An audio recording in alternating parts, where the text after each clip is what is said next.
भारत की पूरी न्याय व्यवस्था आजकल पूरे मनोयोग से महिला संबंधी कानूनों को पूरी उदारता से लागू करने में लगी हुई है। बताया जा रहा है कि महिलाओं को पीढ़ियों से अन्याय का सामना करना पड़ा है, अतः पिछली पीढ़ियों द्वारा किए गए अन्याय को समाप्त करने के लिए इन कानूनों की जरूरत है। ऐसा ही एक महिला सशक्तिकरण वाला कानून डीवी एक्ट है, या इसे घरेलू हिंसा कानून भी कहते हैं। इसमें यदि किसी महिला ने घरेलू हिंसा की शिकायत की है तो उसे मजिस्ट्रेट की कोर्ट के कुछ कानूनी ऑर्डर्स के बल पर कुछ कानूनी सहायताएं उपलब्ध करवाई जाती हैं। एक और बात है, और वह यह है कि अनेक अपराधों के लिए शिकायत करने के लिए कानून ने कुछ वक्त मुकर्रर किया होता है। यदि आप किसी अपराध की शिकायत उसके होने के कुछ समय अवधि के अंदर अंदर नहीं करते हैं तो उसके बाद कोर्ट्स उस अपराध की शिकायत सुनने से मना कर देते हैं, उस अपराध की शिकायत का संज्ञान नहीं लेते, कॉग्निजेंस नहीं लेते। इस समय अवधि को पीरियड ऑफ लिमिटेशन या हिंदी में संज्ञान लेने के लिए परिसीमा अवधि कहा जाता है। कानून के मुताबिक जिन अपराधों में केवल फाइन का प्रावधान होता है उनका पीरियड ऑफ लिमिटेशन या परिसीमा अवधि 6 महीने होती है। उसके बाद उसकी शिकायत की जाएगी तो उस पर कोर्ट संज्ञान नहीं लेंगे। 6 महीने के बाद कोर्ट उन शिकायतों पर ध्यान नहीं देंगे। जिन अपराधों में 1 साल तक की सजा का प्रावधान है उनमें पीरियड ऑफ लिमिटेशन या परिसीमा अवधि 1 वर्ष होती है। जिन अपराधों में सजा की अवधि 1 वर्ष से 3 वर्ष तक होती है उनमें पीरियड ऑफ लिमिटेशन या परिसीमा अवधि 3 वर्ष होती है। उसके बाद यदि आप किसी अपराध की कोर्ट में शिकायत करेंगे तो कोर्ट उस पर संज्ञान लेने से इनकार कर देगी। तीसरा पक्ष यह है कि कानून यह भी कहता है कि यह पीरियड ऑफ लिमिटेशन या परिसीमा अवधि उस दिन से गिना जाएगा जिस दिन कथित अपराध घटित हुआ हो। अब हम आपके साथ इस केस के हालात डिस्कस करते हैं। इस आज के केस में हुआ यह था कि 2018 में एक महिला ने डीवी एक्ट या घरेलू हिंसा कानून में एक पिटीशन अपने पति, अपने ससुर और ननद के खिलाफ संबंधित मजिस्ट्रेट के सामने फाइल की थी। तो इन आरोपियों में से ससुर ने और ननद ने एक पिटीशन 482 सीआरपीसी में हाई कोर्ट के सामने फाइल की। दूसरी पिटीशन पति ने फाइल की और हाई कोर्ट से मांग की कि उन लोगों के खिलाफ जो भी मजिस्ट्रेट की कोर्ट में चलने वाली प्रोसीडिंग्स हैं उनको क्वैश कर दिया जाए।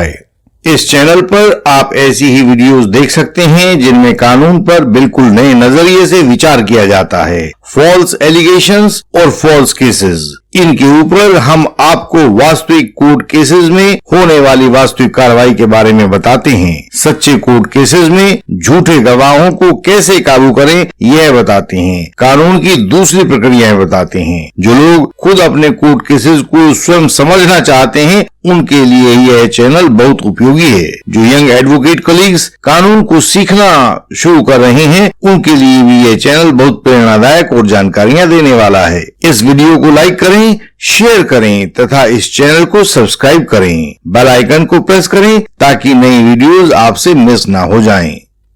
ससुर और ननद की पिटीशन को भी हाई कोर्ट ने स्वीकार किया और पति की पिटीशन को भी उन्होंने मान लिया।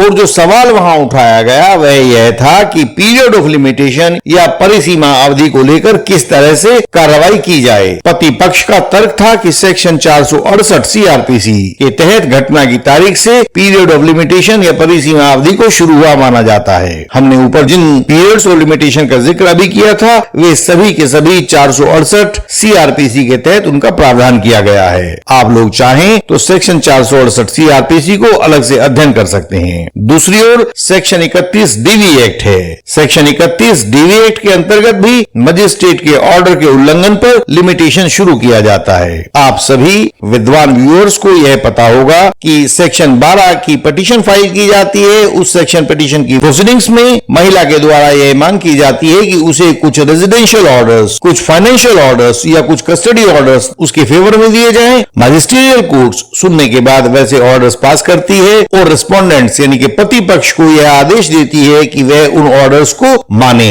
यदि पति पक्ष उन ऑर्डर्स का उल्लंघन करता है तो सेक्शन 31 डीवी एक्ट के अंतर्गत मजिस्ट्रेट के ऑर्डर के उल्लंघन पर एक अपराध बन जाता है, जिस पर मजिस्ट्रेट कॉग्निजेंस लेकर तत्काल कार्रवाई शुरू कर सकता है। सेक्शन 31 डीवी एक्ट के अंतर्गत भी मजिस्ट्रेट के ऑर्डर के उल्लंघन पर यानी कि जिस तारीख पर उल्लंघन होगा उस ई से लिमिटेशन शुरू हुआ माना जाएगा। तो यहाँ इस केस में पति ने कहा कि 2008 में शादी के बाद से 2018 तक कुछ शिकायत नहीं है, कोई अपराध नहीं है। ऐसे में 2018 में ऐसा आरोप लगना यूं संभव नहीं है कि दोनों पक्ष अनेक वर्षों से अलग अलग रह रहे हैं। तो पत्नी की डीवी एक्ट पिटीशन अपने आप में बार्ड बाय लिमिटेशन है, परिसीमा अवधि से बाधित है। इसमें जो भी कुछ आरोप लगाए गए हैं वह मिसयूज ऑफ प्रोसेस भी है, अतः सेक्शन 482 सीआरपीसी में इसे क्वैश किया जाए। हाईकोर्ट पति के इस तर्क से प्रभावित हुआ और मजिस्ट्रेट के सामने चल रही डीवी एक्ट पिटीशन को क्वैश कर दिया।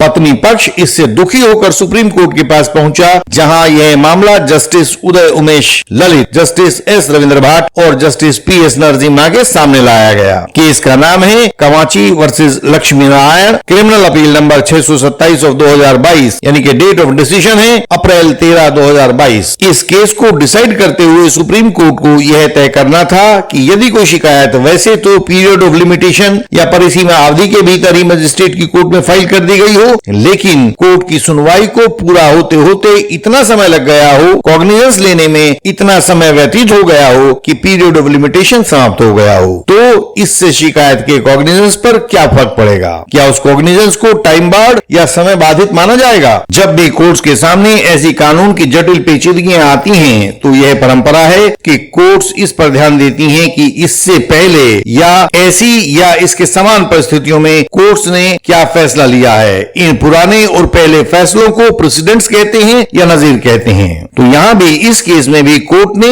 एक पुरानी नजीर का संज्ञान लिया। यह नजीर कॉन्स्टिट्यूशनल बेंच के एक जजमेंट पर आधारित थी।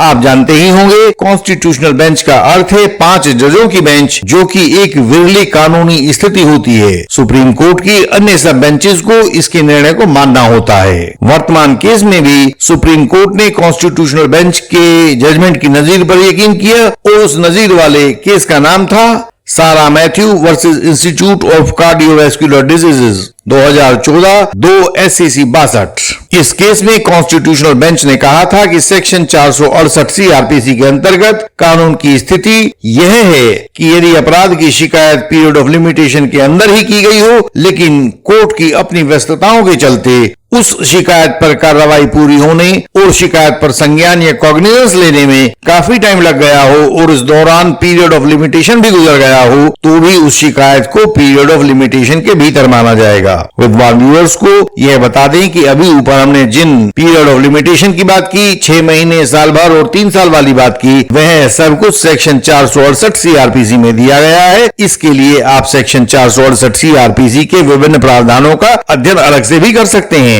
यहाँ तक कोड ऑफ क्रिमिनल प्रोसीजर के तहत कानून की स्थिति को स्पष्ट करने के बाद सुप्रीम कोर्ट ने डीवी एक्ट या घरेलू हिंसा कानून की स्थिति पर विचार करना शुरू किया। उन्होंने कहा कि डीवी एक्ट में अपराध 31 डीवी एक्ट के अंतर्गत होता है, तो यदि डीवी एक्ट के किसी अपराध को देखा जाना है तो वह सेक्शन 31 डीवी एक्ट के तहत देखा जाएगा और उसी सेक्शन 31 डीवी एक्ट के अपराध से ही पीरियड ऑफ लिमिटेशन भी गिना जाएगा और सेक्शन 468 सीआरपीसी के अंतर्गत समय की गणना भी तभी से की जाएगी। अभी हमने जैसा आपको बताया, सेक्शन 31 डीवी एक्ट के अंतर्गत यदि मजिस्ट्रेट की कोर्ट द्वारा महिला के पक्ष में दिए गए किसी कानूनी ऑर्डर को उल्लंघन किया जाता है, तो उस समय अवधि से एक कॉग्निजेबल ऑफेंस को घटित हुआ माना जाता है, जिस पर मजिस्ट्रेट की कोर्ट कॉग्निजेंस ले सकती है और कानूनी प्रक्रिया को शुरू कर सकती है। तो यह कानूनी प्रक्रिया का लिमिटेशन पीरियड उस दिन से शुरू हुआ माना जाएगा जिस दिन से मजिस्ट्रेट के ऑर्डर को उल्लंघन हुआ माना जाए। इस दृष्टिकोण से देखने पर यह स्पष्ट हो जाता है कि सेक्शन 12 डीवी एक्ट के तहत स्वतः कोई अपराध घटित नहीं होता। इसलिए petition under section 12 DV act के फाइल किए जाने से या उस पर संज्ञान लिए जाने की तारीख से पीरियड ऑफ लिमिटेशन का कोई संबंध नहीं बनेगा। यह तो उसके बाद मजिस्ट्रेट के ऑर्डर का उल्लंघन किए जाने की तारीख से बनेगा। यह केस और इसमें दिया गया कानून सब फॉल्स एलिगेशन वॉरियर्स के लिए और यंग एडवोकेट कलीग्स के लिए इस तरह उपयोगी रहेगा कि जब भी इस तरह के केस में आपको बचाव करने की जरूरत पड़ेगी, तो आप भली भांति जानते होंगे कि ठीक ठीक किस खतरे से बचाव किया जाना है। हवा में लाठी भाजने की जरूरत नहीं रह जाएगी। आपकी तरह बहुत से व्यूअर्स कानून को लेकर भ्रम के शिकार हैं। उन्हें नहीं पता कि सही रास्ता क्या है। उनके वकील उनसे बात छुपाते हैं, कोर्ट में उनकी बात सुनी नहीं जाती है। ऐसे में आप अपनी मुश्किल को हमसे पूछकर हल कर सकते हैं। हम अपने मेंबर्स के लिए कानून का पथ प्रदर्शन करते हैं उनके लिए कंसल्टेशन देते हैं, रिटर्न कंसल्टेशन देते हैं, इंटेंसिव कंसल्टेशन देते हैं। Bail, print, cross examination, reply, pleading, arguments आदि में हम अपने क्लाइंट्स की सहायता करते हैं। यदि आप नए एडवोकेट हैं तो भी हम आपका पूरा सहयोग करते हैं और आपको कोई मुश्किल नहीं आने देते हैं। सारे भारत देश से केसेस, सवाल, सहयोग की पुकार हम तक आती है और हम उसे पूरा करने में जुटे रहते हैं। हम आपकी सहायता भी करेंगे। आप हमें अपनी मुश्किल तो बताइए, हम इसके लिए प्रणबद्ध हैं। आप हमें अपनी कानूनी जरूरतें बताएं। हमारी वेबसाइट है indianlegalsystem.org। इस पर सभी महत्वपूर्ण जानकारियां आपकी सरल भाषा में दी गई हैं। उन्हें पढ़ें और सीखें। आपका ज्ञान आपका हथियार है। इस चैनल की हर एक वीडियो में फॉल्स एलिगेशन से बचाव की युक्ति दी गई है, उसे देखें, वह आपकी सहायता करेगी। इस चैनल को लाइक करें, शेयर करें और सब्सक्राइब करें। बेल आइकन को प्रेस करें ताकि कोई नई वीडियो आपसे छूट न जाए। हम आपसे अगले वीडियो में फिर मिलेंगे। तब तक के लिए प्रणाम।